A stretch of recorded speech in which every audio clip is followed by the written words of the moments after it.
हिंदुस्तान के ताल्लुक से पूरे लेटेस्ट है 2011 के। हेल्थ एक्सपेंडिचर भी एक इंपॉर्टेंट फैक्टर है। देखिए 1% से कम इंडिया का जो जीडीपी है हम हेल्थ के ऊपर खर्च करते हैं हिंदुस्तान में, और पूरी दुनिया का अगर एवरेज देखेंगे 2.6 है। बर्थ रेट पूरी दुनिया में हमारा 82वां मुकाम है। डेथ रेट पूरी दुनिया में हमारा 70वां मुकाम है। IMR एक पैरामीटर होता है, इन्फेंट मोर्टेलिटी रेट, बचपन में कितने लड़के ख़त्म हो रहे हैं हेल्थ की बुनियाद पर, तो हमारा मुकाम है 135वां। लाइफ एक्सपेक्टेंसी जो है, जो एक्सपेक्टेड लाइफ है एवरेज हिंदुस्तान में नए आदाद शुमार के हिसाब से वो 72 साल है। पूरी दुनिया में हमारा जो मुकाम है वो 133वां है। उसी हिसाब से कुछ चंद इंपॉर्टेंट स्टैटिस्टिक्स हैं। India is the world largest democracy. जहाँ तक जमहूरियत का ताल्लुक है, सब में बड़ी जमहूरियत हिंदुस्तान है। India is the second largest pool of scientist and engineers. यहाँ पर थोड़े साइंटिस्ट हजरात हैं, नसीम साहब और दूसरे लोग हैं, जानते हैं कि हमारा दूसरा मुकाम है पूरी दुनिया में, second largest pool of scientist and engineers in the world. India is the largest English speaking nation in the world. बचपन में जब कॉलेज के दौर में मुझे ये समझ में आता था कि पूरी दुनिया में अंग्रेजी बात की जाती है। जब मैं पेरिस गया तो वहाँ अंग्रेजी का एक वर्ड के एक सेंटेंस या एक वर्ड भी इस्तेमाल नहीं करते वहाँ पर। अगर हम अंग्रेजी में बात करें तो आगे वाले नहीं समझते हैं। फ्रांस का जो हाल है, फ्रेंच बात की जाती है। उसी तरीके से आप रशिया में, अगर चाइना और जापान में अगर जाएंगे तो अंग्रेजी कोई बात नहीं करेंगे। दुनिया में सिर्फ हिंदुस्तान एक ऐसी जगह है जहां सब में ज्यादा अंग्रेजी बोली जाती है, यूके से ज्यादा यहां पर बोली जाती है। In the next 3 years up to 25% of the world new worker will be from India. अगले 3 साल में दुनिया के 25% जो वर्किंग फोर्स है वो हिंदुस्तान से रहेंगी। Half of the world outsource IT sources come from India. IT जो कंपनीज हैं, खासतौर से BPOs कहते हैं, कॉल सेंटर्स, वो दुनिया के जितने मल्टीनेशनल है वहाँ पर जो लोग काम कर रहे हैं IT में, BPOs में, तकरीबन आधे लोग वो हिंदुस्तानी हैं। उसी तरीके से देखेंगे अगर अमेरिका से, क्यों बोलते, हर एक एग्जाम्पल अगर आप लेना चाहते हैं तरक्की का तो अमेरिका से लेते हैं। America, China, Japan. अगर अमेरिका में देखेंगे पूरे डॉक्टर्स जो काम कर रहे हैं उसमें से 38% डॉक्टर हिंदुस्तान के हैं। नासा जो सब में बड़ी ऑर्गेनाइजेशन है वहाँ की, अमेरिका की, नासा में जितने लोग काम कर रहे हैं 36% लोग इंडियंस हैं। और माइक्रोसॉफ्ट जो नंबर 1 कंपनी है सॉफ्टवेयर, वर्ल्ड लीडर है माइक्रोसॉफ्ट, जिसके बानी है बिल गेट्स, के बारे में अक्सर जिक्र किया जाता है, 34% लोग हिंदुस्तानी हैं। IBM जो नंबर 1 है हार्डवेयर के अंदर, कंप्यूटर्स के अंदर, वहाँ पर 28% लोग जो काम करने वाले वो हिंदुस्तानी हैं। इंटेल जो नंबर 1 है हार्डवेयर में, जो कंप्यूटर में जो मेन पुर्जा होता है, जो प्रोसेसर, वो इंटेल का होता है, 17% लोग वो हिंदुस्तानी हैं। ज़ीरॉक्स जो वर्ल्ड लीडर है ज़ीरॉक्स मशीन में, 13% लोग हिंदुस्तानी हैं। और अमेरिका में जितने साइंटिस्ट काम कर रहे हैं वो 12% हिंदुस्तानी हैं। एक इंपॉर्टेंट आदाद शुमार है, इससे पहले के लेक्चर में भी मैंने कहा, अगर आप ह्यूमन डेवलपमेंट को कंपेयर करना चाह रहे हैं, यहाँ की जो अवाम है हिंदुस्तान की वो आगे है या चाइना की आगे है या हमारे पड़ोसी मुल्क है बांग्लादेश, पाकिस्तान वगैरह, तो एक पैरामीटर होता है, एक मेजरमेंट होता है ह्यूमन डेवलपमेंट के ताल्लुक से। लोग डेवलप है या अंडर डेवलप है, उसके लिए हम कहते हैं ह्यूमन डेवलपमेंट इंडेक्स। ये WHO की जानिब से ये रैंकिंग की जाती है हर साल, और ये आदाद शुमार है ये 2010 के।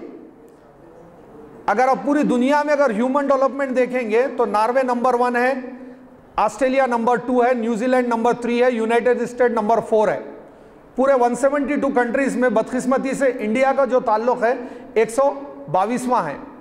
और ये ह्यूमन डेवलपमेंट इंडेक्स 3 चीज़ों से कैलकुलेट किया जाता है। एक, ओवरऑल एजुकेशन कैसा है उस कंट्री में, और वहाँ के कंट्री में एवरेज एक्सपेक्टेड लाइफ कैसी है, और थर्ड है वहाँ का पर कैपिटा इनकम और जीडीपी ग्रोथ, फीकस आमदनी जो है उसके हिसाब से कैलकुलेट किया जाता है। तो बदकिस्मती से यहाँ हमारा जो रैंक है वो 122वां है।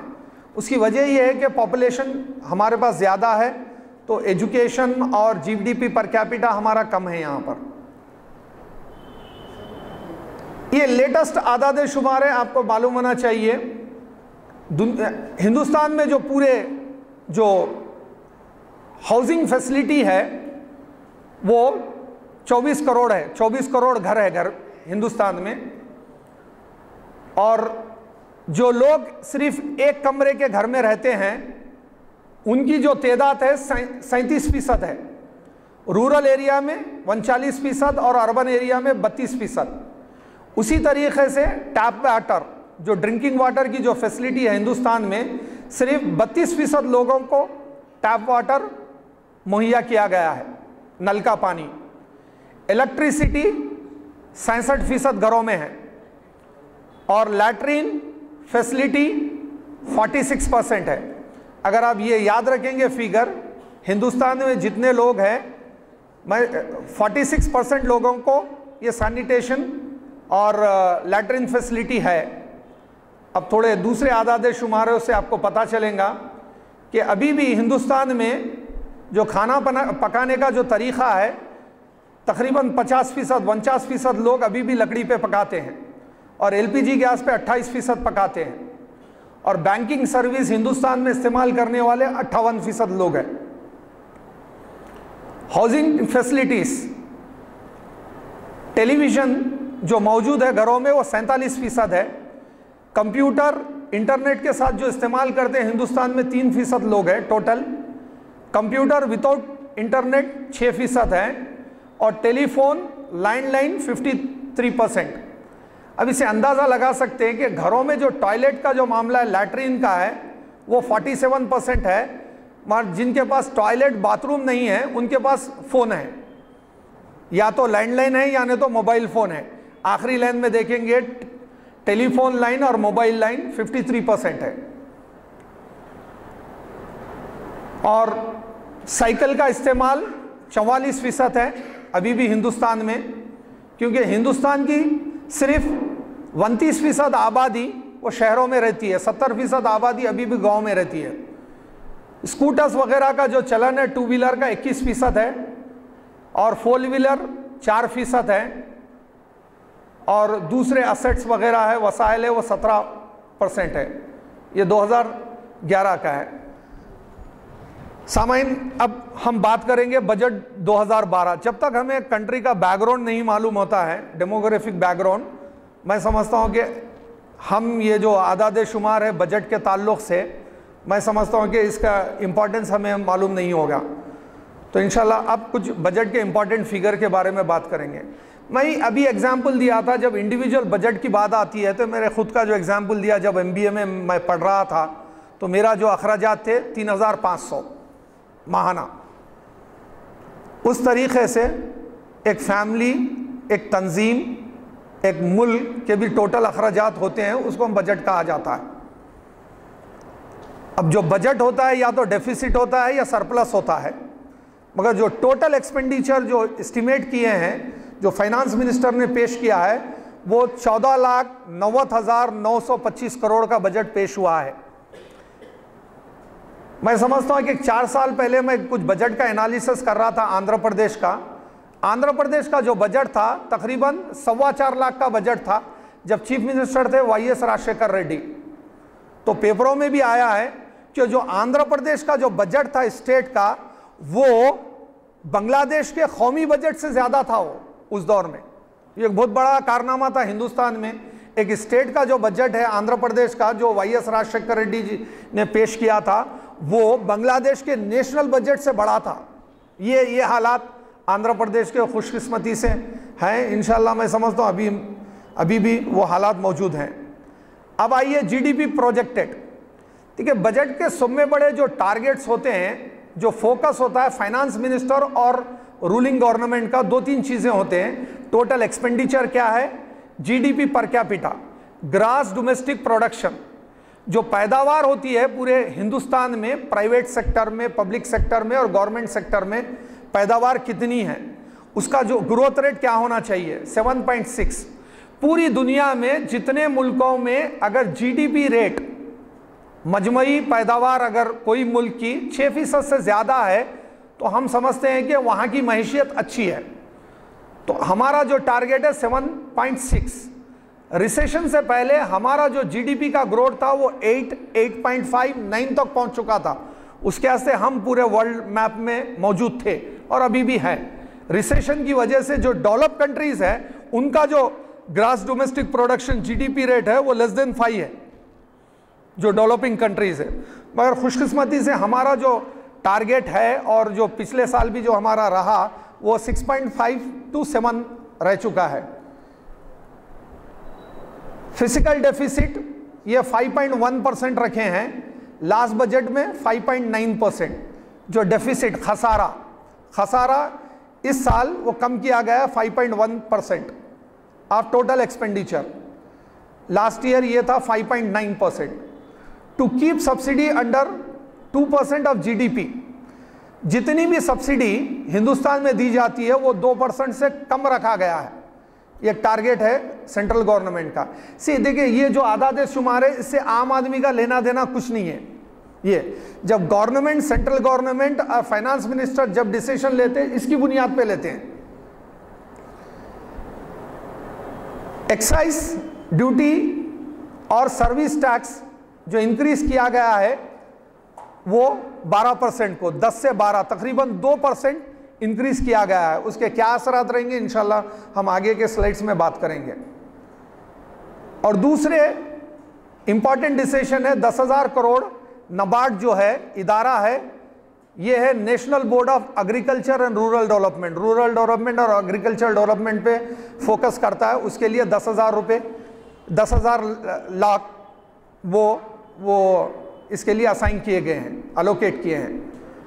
और तकरीबन 1 lakh crore more agriculture credit to be provided. 1 lakh crore का एग्रीकल्चर क्रेडिट ये किसानों को दिया जाएगा। डिसइन्वेस्टमेंट, जो पब्लिक सेक्टर गवर्नमेंट कंपनीज हैं उसमें क्या है, डिसइन्वेस्टमेंट की स्कीम है। जो गवर्नमेंट की है उसको प्राइवेट सेक्टर में उसके शेयर्स बेच दे रहे हैं। तो इस साल का जो टारगेट है, जो कंपनीज हैं, एग्जाम्पल देता हूँ BHEL या HMT, ECIL, इस तरीके के जो कंपनीज हैं उसके जो गवर्नमेंट का जो सरमाया है उसको क्या है डिसइन्वेस्ट किया जाता है, आम पब्लिक में बेचा जाएगा। उसका टारगेट है 30,000 करोड़। अब आइए जो बहुत ही इंपॉर्टेंट है एक आम आदमी के लिए, वो है इनकम टैक्स। इससे पहले मैं एक बात का जिक्र करना चाहूँगा, जो टैक्सेशन होता है हर मुल्क में, यहाँ पर मुंतसिर अहमद साहब है मगर ये डिस्कशन के लिए मैं एक्सप्लेन करना चाहूँ। टैक्सेशन 2 हिसाब से होता है, एक कहते हैं हम डायरेक्ट टैक्स, दूसरा कहते हैं इनडायरेक्ट टैक्स। अंग्रेजी में डायरेक्ट टैक्स का जो डेफिनेशन है, those are the tax where the incidence of tax and impact of tax will be on same person. इसका मतलब ये है जब गवर्नमेंट टैक्स चार्ज करती है उसका जो इंसिडेंस किसको चार्ज कर रही है और इंपैक्ट किसको इफेक्ट हो रहा है, अगर वो दो भी एक ही आदमी है तो उसको डायरेक्ट टैक्स कहते हैं। जैसे कि income tax, income tax example मुझे पे करना पड़ता है तो चार्ज मुझे किया जाता है, उससे इफेक्ट कौन होगा, मैं खुद ही होऊंगा, तो उसको डायरेक्ट टैक्स कहते हैं। और दूसरी कैटेगरी है इंपॉर्टेंट टैक्स है जो आमतौर पे हम इग्नोर करते हैं, उसको कहते हैं इनडायरेक्ट टैक्स। इनडायरेक्ट टैक्स में क्या होता है, इंसिडेंस एक के ऊपर होता है और इंपैक्ट दूसरे के ऊपर होता है। जैसा मेरी दुकान है, मैं कोई चीज बेच रहा हूं, 100 रुपए की चीज पे 12 रुपए जो है सर्विस टैक्स है या एक्साइज ड्यूटी है, मैं ऐड कर दूंगा, वो बिल में आ जाएंगे 112।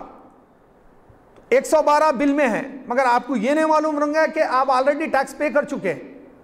तो इसके अंदर क्या है, जो इंसिडेंस है वो है दुकान वाले के ऊपर, जो इंपैक्ट इफेक्ट होगा वो क्या है कस्टमर के ऊपर होगा। ये इनडायरेक्ट टैक्स है, ये बहुत ही इंपॉर्टेंट है।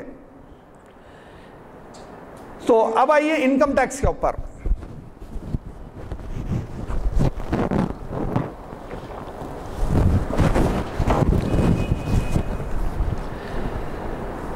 एग्जम्पशन लिमिट सब में बड़ी जो नाउमीदी हुई हमारे हिंदुस्तान में, आम आदमी को, आपको और हमारे में, बजट से पहले सबका सोचना यह था कि जो इनकम टैक्स की लिमिट है 1,80,000 उसको 3 लाख किया जाएगा। ये हमारा एक्सपेक्टेशन था। अगर 3 लाख नहीं भी है तो 2,50,000 तक करेंगे, पर बदकिस्मती से बड़ी मुश्किल से वो 20,000 रुपये बढ़ाए हैं। 1,80,000 से 2 लाख करें हैं। और एक ये मामला हुआ, ये 2 लाख से 5 लाख तक 10%। पहले जो दूसरा ब्रैकेट है, स्लैब है, वो 5 लाख से 8 लाख था। वो 5 लाख से 8 लाख 20% था। तो अब क्या हुआ, वो 5 लाख से 10 लाख कर दिए हैं। वो 20% की जो ब्रैकेट है उसको 8 लाख से क्या है 10 लाख कर दिए हैं। और इससे पहले क्या था, 8 लाख से ज्यादा 30% टैक्स था। अब जो है वो 10 लाख से ज्यादा अगर है तो 30% टैक्स रहेगा। ये है इनकम टैक्स का। मैं समझता हूं कि ज्यादातर आम लोग, हम और आप, डिसअपॉइंट हुए इस वजह से हुए। अब एक इंटरेस्ट, हमारा जो सेविंग्स बैंक अकाउंट है वहां पर जो इंटरेस्ट हम वसूल करेंगे उसके ऊपर टैक्स पे किया जाता था। बैंक वाले टीडीएस डिडक्ट करते थे। अब उसके लिए 10,000 रुपए की छूट है। 10,000 का अगर इंटरेस्ट है आपके एसबीआई अकाउंट में, वो छूट है। और deduction of 50% investment up to 50,000 on equity.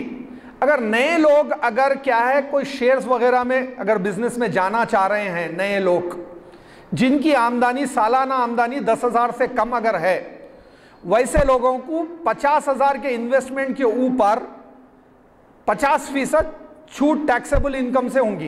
इसका मतलब 50,000 अगर इन्वेस्ट करेंगे तो 25,000 की छूट मिलेंगी आपको। ये एक नया स्टेप है। मगर मगर मगर इसके अंदर नहीं 10 लाख मैं बोल रहा हूं ना, टोटल जो इनकम है, जो टैक्सेबल इनकम है, अगर 10 लाख से कम है, फर्ज कीजिए कि मेरी अगर इनकम 15 लाख है सालाना, तो ये मुझे अप्लीकेबल नहीं होगा। जो टोटल इनकम है वो 10 लाख से कम होना चाहिए और वो इन्वेस्टमेंट शेयर्स में होना चाहिए। अगर 50,000 तक अगर कर रहे हैं तो आधा उसका एग्जम्पशन आपको मिलेगा। हाँ, और एक पॉजिटिव पॉइंट ये है कि आमतौर पे आप लोग भी अखबार में नहीं देखे होंगे, नहीं फोकस करे होंगे, एज लिमिट जो है सीनियर सिटीजन की, उसको 65 साल से घटाकर 60 साल किए गए। मैं समझता हूँ ये कुछ पॉजिटिव है। ये क्योंकि जो सीनियर सिटीजन्स के वो एडवांटेजेस हैं, जो भी एडवांटेजेस हैं, मगर 65 साल की वजह से आप, अब आजकल ये है कि 65 साल 70 साल में भी आमतौर पे कहा जाता है कि जवान हैं। तो मैं समझता हूँ कि जब 60 साल में सीनियर सिटीजन, खासतौर से इनकम टैक्स के लिए तो अच्छा है, कम से कम समझ जाओ कि हम अपने आप को सीनियर सिटीजन बोल लेना चाहिए 60 साल की उम्र में। पिछले साल से जी, पिछले साल से जी जी जी जी, ये जो पिछले साल से, ये असेसमेंट ईयर से क्या है लागू होगा जब हम रिटर्न फाइल करेंगे। और एक डिडक्शन है 5,000 रुपए का प्रिवेंटिव चेकअप। जो हेल्थ इंश्योरेंस वगैरह रहते हैं, जो अगर आप बीमार अगर है तो आपको रियम्बर्समेंट मिलता है। मगर इसमें क्या की है कि अगर आप बीमार भी अगर नहीं है, अगर आप कोई प्रिवेंटिव हेल्थ केयर अगर करना है तो 5,000 का एक्सपेंडिचर आप क्लेम कर सकते हैं प्रिवेंटिव हेल्थ केयर के ऊपर। जैसे कि क्या है मालूम कि कुछ लाइफ स्टाइल डिसीज वगैरह होते हैं तो 5,000 रुपये खर्च कर दे सकते हैं सब। ये एक, और एक ये यहाँ पर साहब है मुंतसिर अहमद साहब, आपका ताल्लुक पूरा इन्वेस्टिगेशन से रहा।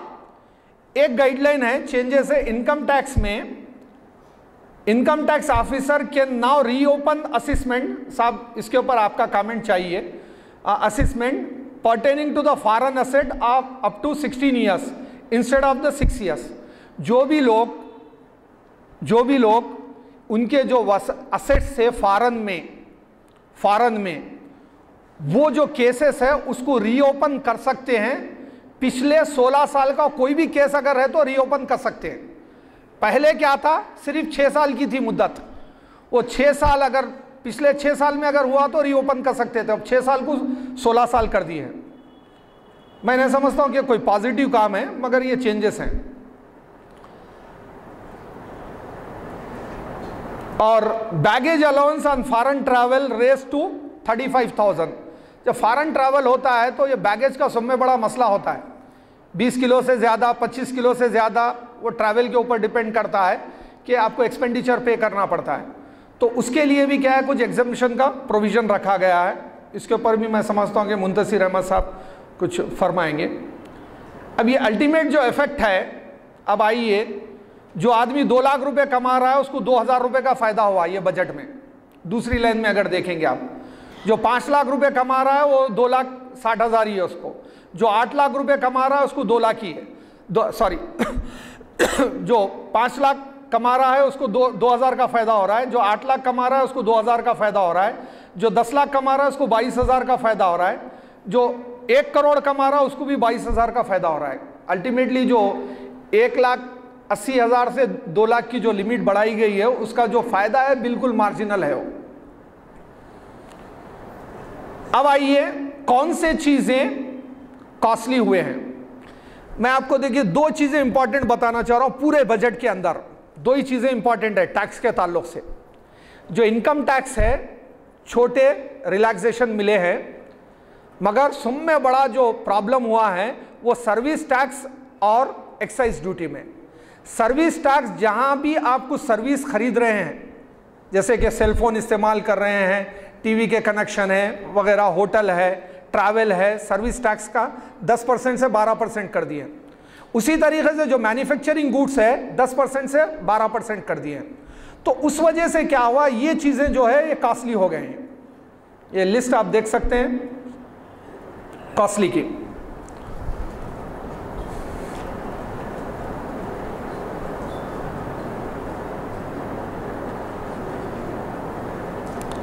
देखिए, सोप्स कॉस्मेटिक्स का जो मामला है, मैं समझता हूँ ये तो रोज़मर्रा चीज़ों में है। अब चीज़ें देखें कि कितनी होशियारी से और ये इंटेलिजेंट तरीके से चीज़ों के जो ड्यूटीज़ बढ़ाए जाते हैं, उससे मैं 1-2 मिसाल देना चाहता हूँ।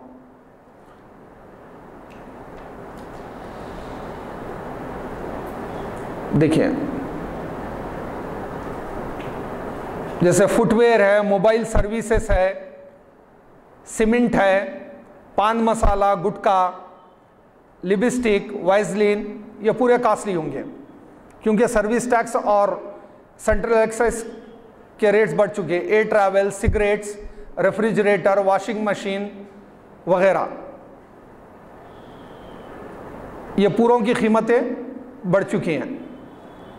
और क्या चीप हुए हैं,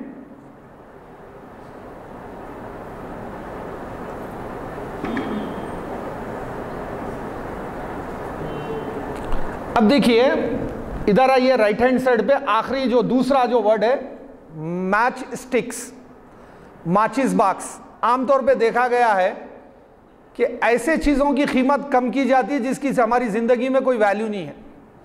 आमतौर पे जब मैं कॉलेज में था तो चंद साल पहले पोस्ट कार्ड की कीमत कम, पोस्टल टैरिफ की कीमत कम। अब मैं समझता हूँ थोड़े दिनों के बाद जो पोस्ट ऑफिस का जो कॉन्सेप्ट है वो मेरे ख्याल से म्यूज़ियम में रखा जाएगा। हम हमारे बच्चों को बताएंगे कि पोस्ट ऑफिस इस तरीके से होती थी और पोस्ट बॉक्स इस तरीके से होता था। तो इस चीज़ों पे अगर कीमत अगर कम हुई तो मैंने समझता हूँ कि क्या है मालूम, कि आमतौर पे हिंदुस्तान में 5% से कम लोग कॉफ़ी पीते हैं और 95% लोग चाय पीते हैं। जो ज़्यादा पीते हैं उसकी कीमत बढ़ती है, जो कम पीते हैं उसकी कीमत क्या है, घट जाती है।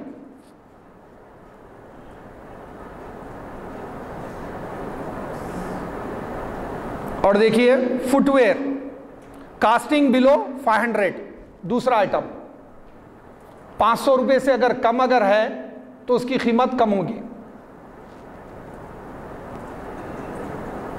ये फ्लोरेसेंट लैंप, तकरीबन लोगों को नहीं मालूम है हमारे को फ्लोरेसेंट लैंप कहते किसको है, उसके प्रोडक्ट्स है क्या। अब आइए, ये इंपॉर्टेंट है बजट में, आमतौर पे अखबारों में भी देखते हैं कि बजट में अगर 1 रुपया अगर आ रहा है तो किस तरीके से आ रहा है, अगर 1 रुपया जा रहा है तो किस तरीके से जा रहा है। एक इंपॉर्टेंट एनालिसिस होता है, ये अल्टीमेट एनालिसिस होता है।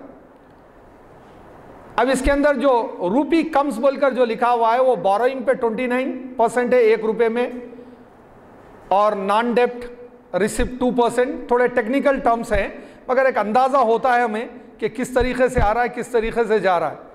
कॉर्पोरेट टैक्स, इनकम टैक्स के बारे में मालूम करना है तो दो जो फिगर है 11 और 21%, वो पूरे 32% इनकम टैक्स से आ रहा है, इनकम टैक्स।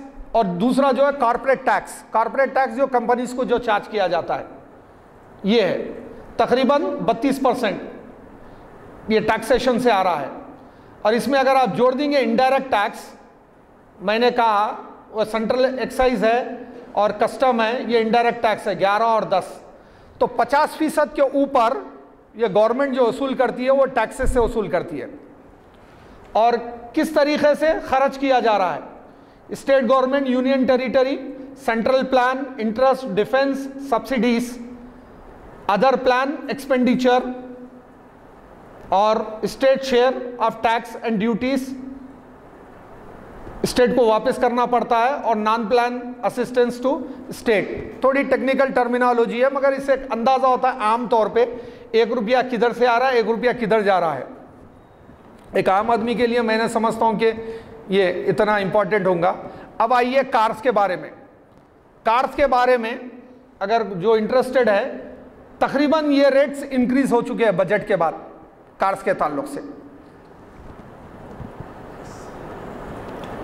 मारुति आल्टो 4500 से 6000, वही अगर आप मर्सिडीज को देखेंगे तो 1,50,000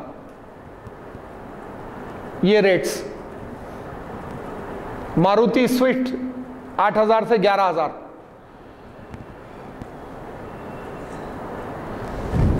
ये आखिरी स्लाइड है, 2 स्लाइड। अब देखिए सब में इंपॉर्टेंट चीज, जो इनकम टैक्स का रेट 1,80,000 से 2 लाख किए हैं, गवर्नमेंट को नुकसान हो रहा है 4,500 करोड़ का। 4,500 करोड़ का गवर्नमेंट को नुकसान हो रहा है अगर इनकम टैक्स को 1,80,000 से 2 लाख की लिमिट तक बढ़ा दिए। मगर जो सेंट्रल एक्साइज और सर्विस टैक्स को 10% से 12% कर दिए, उससे गवर्नमेंट को फायदा हो रहा है 41,000 करोड़ का। जो इनकम टैक्स में 1 रुपए की छूट दिए हैं तो वो सेंट्रल एक्साइज और सर्विस टैक्स में 10 रुपए तकरीबन हासिल हो रहे हैं। ये फाइनल एनालिसिस है पूरे बजट का।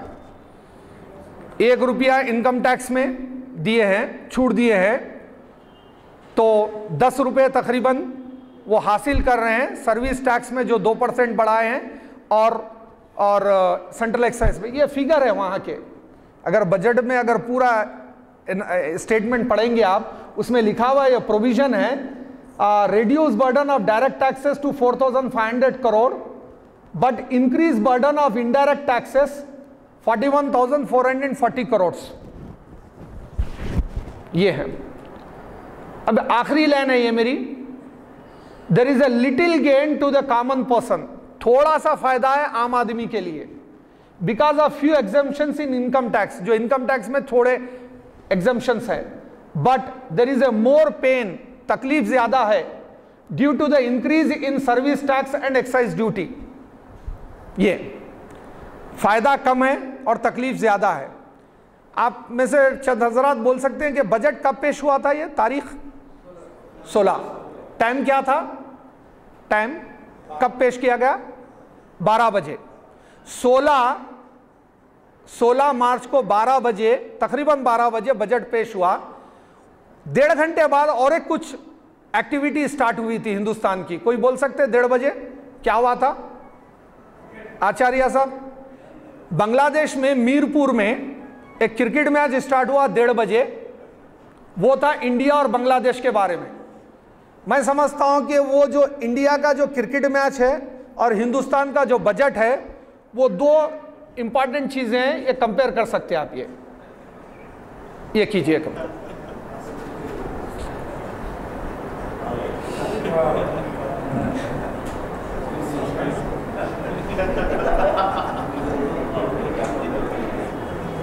मैं समझता हूं आज का लेक्चर में जो इंपॉर्टेंट स्लाइड है मेरे हिसाब से यही है conclusion.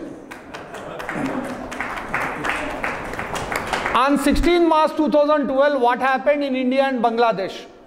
Pranab Mukherjee, Finance Minister of India, has won individually. अच्छे फाइनेंस मिनिस्टर है, रिफॉर्मिस्ट बजट है, जो चाह रहे थे, जो गवर्नमेंट चाह रही थी, आगे 5 साल 2014 का जो इलेक्शन होना चाहिए, कैसा तरक्की होना चाहिए, उसके बारे में वो फोकस था।